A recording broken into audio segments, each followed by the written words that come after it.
5 రాష్ట్రాల్లో ఎన్నికల ప్రచారం జోరందుకుంది. ఈసీ అధికారులను బదిలీ చేయడంపై మండిపడ్డారు బెంగాల్ సీఎం మమత. అల్లర్లను రెచ్చగొట్టి గెలిచేందుకు బీజేపీ కుట్ర చేస్తోందని ఆరోపించారు. బెంగాల్లో 144 మంది అభ్యర్థులతోటి బీజేపీ తొలి జంబో జాబితా విడుదల చేసింది. 47 మంది అభ్యర్థులతో కేరళలో కూడా బీజేపీ ఫస్ట్ లిస్ట్ రిలీజ్ చేసింది. ఈసీ ఎన్నికల షెడ్యూల్ విడుదల చేయడంతో 5 రాష్ట్రాల్లో ఎన్నికల ప్రచారం ఊపందుకుంది. బెంగాల్ సీఎం మమతా బెనర్జీ కేంద్రంపై పోరును మరింత తీవ్రం చేశారు. దేశంలో వంట గ్యాస్ కొరతకు కేంద్రమే కారణమని మమత ఆరోపించారు. వంట గ్యాస్ కొరతకు నిరసనగా కోల్కతాలో భారీ ర్యాలీ తీశారు. ర్యాలీకి టీఎంసీ అగ్రనేతలతో పాటు మంత్రులు, ఎమ్మెల్యేలు కూడా హాజరయ్యారు. అసెంబ్లీ ఎన్నికల షెడ్యూల్ విడుదలైన మరుసటి రోజే కేంద్రంపై యుద్ధం ప్రకటించారు మమత. బెంగాల్లో 2 విడతల్లో అసెంబ్లీ ఎన్నికల పోలింగ్ జరగబోతోంది. వంట గ్యాస్ కొరతను ఎన్నికల్లో ప్రధానాస్త్రంగా ప్రయోగించడానికి సిద్ధమయ్యారు మమత. బెంగాల్లో అల్లర్లు సృష్టించి ఎన్నికల్లో గెలిచేందుకు బీజేపీ కుట్ర చేసిందని తీవ్ర ఆరోపణలు చేశారు. తనకు ఏం జరిగినా బీజేపీనే బాధ్యత వహించాలి అన్నారు మమత.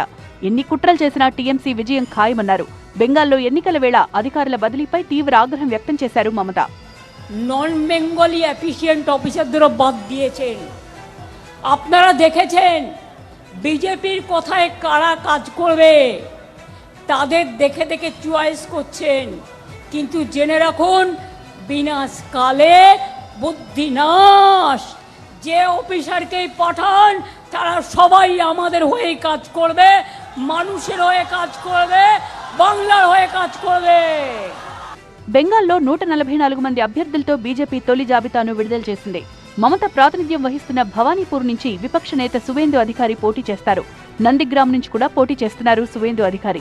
దీదీ ఎక్కడి నుంచి పోటీ చేస్తారనేది ఇంకా స్పష్టత లేదు. కానీ భవానీపూర్ నుంచే మళ్లీ బరిలో దిగుతారనే ప్రచారం జరుగుతోంది.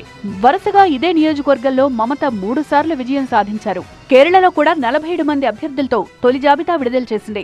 బీజేపీ రాష్ట్ర శాఖ అధ్యక్షుడు, మాజీ కేంద్ర మంత్రి రాజీవ్ చంద్రశేఖర్ ఎన్నికల బరిలో నిలిచారు. కోజికోడ్ సీట్ నుంచి నవ్య హరిదాస్ ను బరిలో దింపారు.